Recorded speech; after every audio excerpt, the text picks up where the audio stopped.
Deuxième lettre à Timothée, chapitre 1. Salutations. Moi, Paul, je suis apôtre du Christ Jésus parce que Dieu l'a voulu. Je suis chargé d'annoncer la vie promise que le Christ Jésus nous donne. Timothée, mon fils très aimé, c'est à toi que j'écris. Que Dieu le Père et le Christ Jésus, notre Seigneur, te bénissent. Qu'ils te montrent leur amour et te donnent la paix. Paul remercie Dieu. Nuit et jour, quand je prie, je dis toujours ton nom.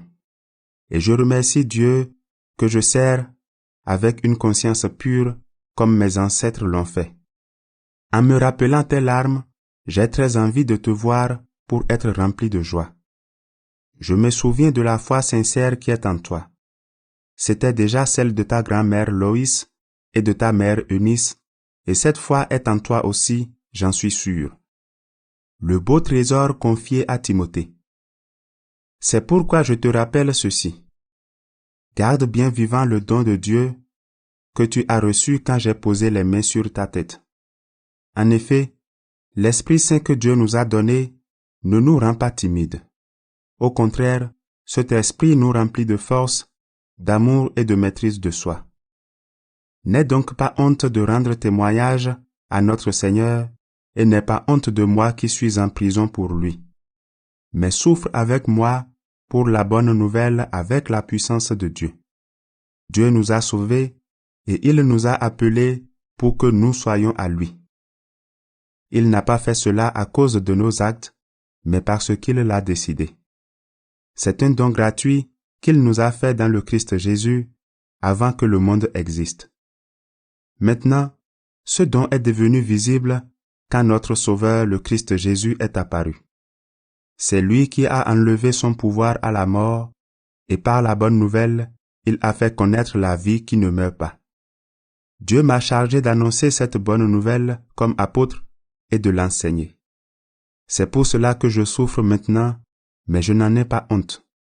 En effet, je sais en qui j'ai mis ma confiance. Et j'en suis sûr, Dieu est assez puissant pour protéger jusqu'au dernier jour ce qu'il m'a confié. Prends comme modèle les paroles vraies que tu as reçues de moi. Tu les as reçues avec la foi et l'amour que le Christ Jésus nous donne. On t'a confié un beau trésor. Garde-le avec l'aide de l'Esprit Saint qui habite en nous. Tu le sais, tous ceux de la province d'Asie m'ont abandonné. Entre autres, Phygèle et Hermogène. Que le Seigneur montre sa bonté à la famille d'Onésiphore. En effet, il m'a souvent encouragé et il n'a pas eu honte de moi qui suis en prison. Au contraire, dès son arrivée à Rome, il m'a cherché partout et il m'a trouvé. Que le Seigneur Jésus lui donne de recevoir la bonté de Dieu le jour du jugement. Oui, tu sais très bien tous les services qu'il m'a rendus à Éphèse.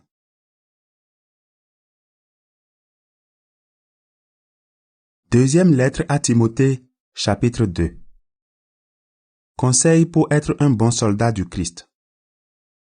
Toi, mon fils, cherche à devenir toujours plus fort grâce à l'amour du Christ Jésus. Ce que tu m'as entendu enseigner devant de nombreux témoins, confie-le à des gens sûrs.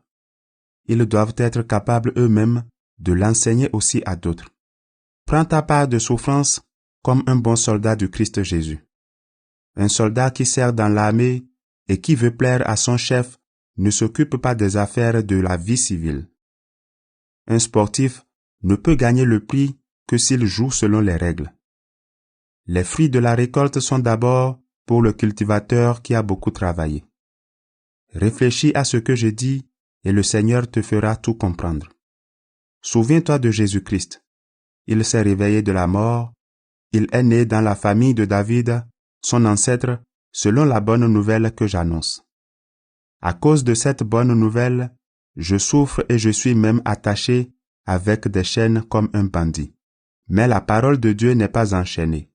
C'est pourquoi je supporte tout pour ceux que Dieu a choisis. Alors eux aussi seront sauvés par le Christ Jésus, et ainsi ils auront la gloire qui dure toujours. Voici une parole sûre.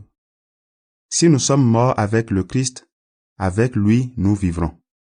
Si nous résistons avec lui, nous serons rois. Si nous le rejetons, lui aussi nous rejettera. Si nous ne sommes pas fidèles, lui, il reste fidèle. En effet, il ne peut pas faire le contraire de ce qu'il dit. L'annonce correcte de la bonne nouvelle. Rappelle cela à tous.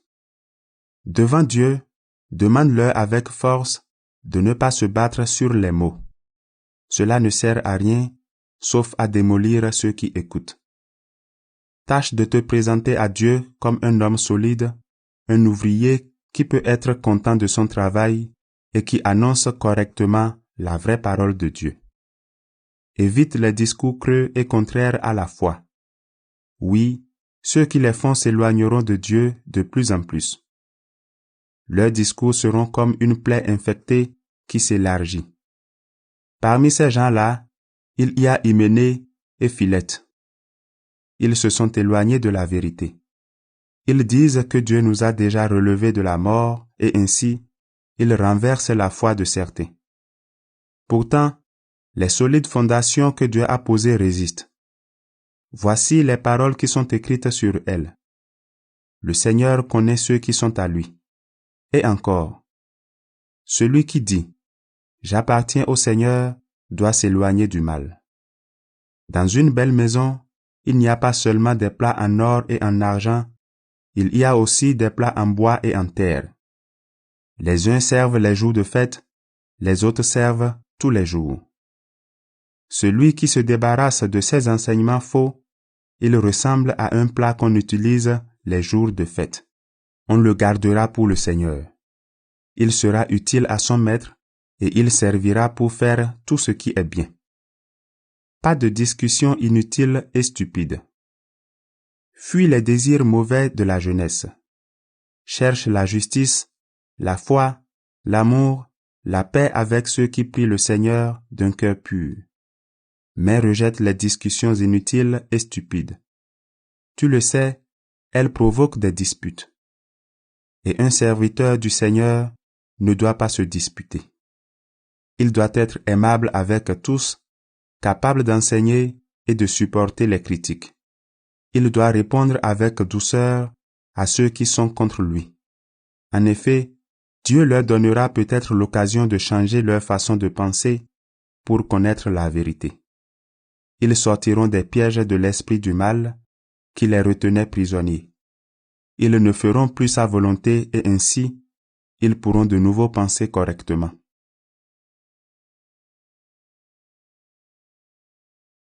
Deuxième lettre à Timothée, chapitre 3. Ce qui arrivera dans les derniers jours du monde. Tu dois le savoir. Dans les derniers jours, il y aura des moments difficiles. Les gens seront égoïstes, amis de l'argent. Ils se vanteront, ils seront orgueilleux, ils insulteront Dieu. Ils désobéiront à leurs parents, ils ne seront plus capables de dire merci. Ils ne respecteront plus les choses de Dieu. Ils seront durs, sans pitié, ils diront du mal des autres. Ils mèneront une vie de désordre, ils seront cruels, ennemis du bien. Ils trahiront les autres, ils seront violents. L'orgueil les rendra aveugles. Ils aimeront le plaisir au lieu d'aimer Dieu. Ils feront semblant d'être fidèles à Dieu, mais en vérité, ils rejetteront la puissance de la foi. Tourne le dos à ces gens-là. Certains d'entre eux ont l'habitude d'aller dans les maisons, et ils prennent dans leur piège des femmes faibles, chargées de péchés, qui n'ont pas une foi solide. Ces femmes sont entraînées par toutes sortes de désirs.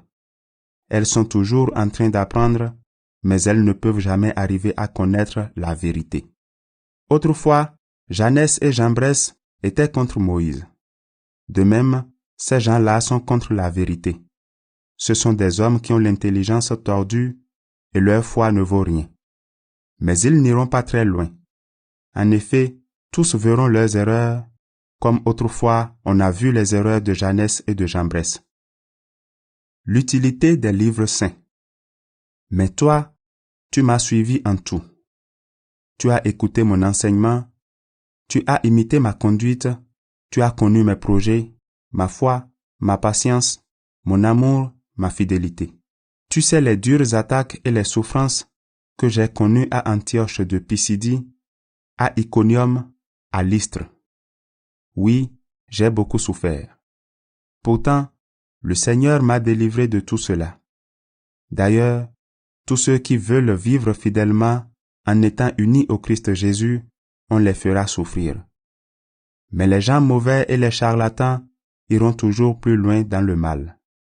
Ils tromperont les autres et on les trompera à leur tour. Toi, garde solidement ce que tu as appris et ce que tu as accepté comme quelque chose de sûr. Tu sais quels maîtres t'ont appris cela. Oui, tu connais les livres saints depuis ton enfance, ils sont capables de te donner la sagesse. Cette sagesse conduit au salut quand on croit en Jésus-Christ. Tous les livres saints ont été écrits avec l'aide de Dieu. Ils sont utiles pour enseigner la vérité, pour persuader, pour corriger les erreurs, pour former à une vie juste. Grâce aux livres saints, l'homme de Dieu sera parfaitement préparé et formé pour faire tout ce qui est bien.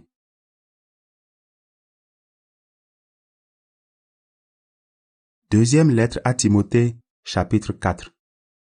Dernière recommandation de Paul. Voici ce que je te demande avec force, devant Dieu et devant le Christ Jésus, qui viendra juger les vivants et les morts, et qui va paraître comme roi. Annonce la parole de Dieu, insiste toujours, même si ce n'est pas le bon moment.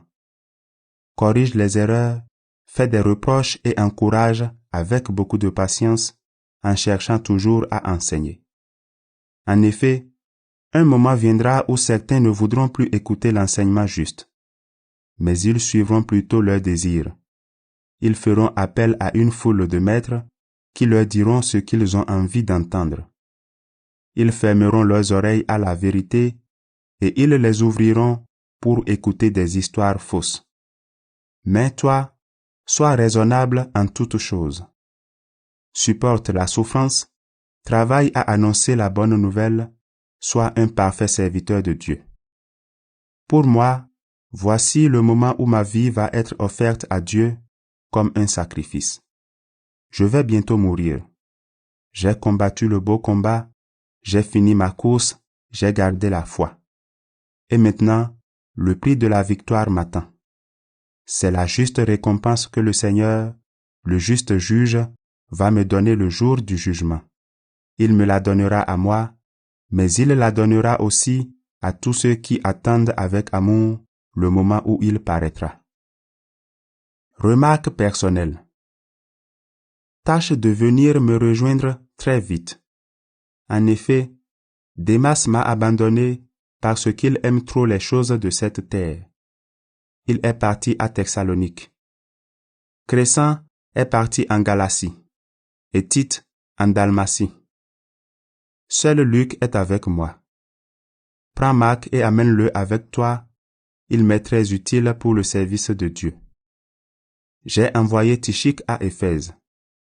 Quand tu viendras, apporte le vêtement que j'ai laissé à Troas chez Carpos. Apporte aussi les livres, surtout les parchemins. Alexandre le forgeron m'a fait beaucoup de mal.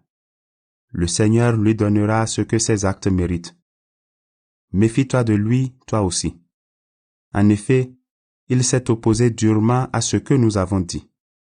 La première fois que je me suis défendu au tribunal, personne ne m'a aidé, tous m'ont abandonné.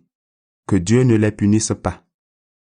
Mais le Seigneur, lui, était auprès de moi, il m'a donné sa force. Alors j'ai pu annoncer jusqu'au bout la bonne nouvelle. Tous ceux qui ne sont pas juifs l'ont entendu, et j'ai été délivré de la gueule du lion. Le Seigneur me délivrera de tout mal, il me sauvera en me faisant entrer au ciel, dans son royaume. Rendons gloire au Seigneur pour toujours. Amen. Salutations. Salut Priscille et Aquilas, et aussi la famille d'Onésiphore. Eraste est resté à Corinthe. J'ai laissé Trophime à Milet parce qu'il était malade. Tâche de venir avant la mauvaise saison.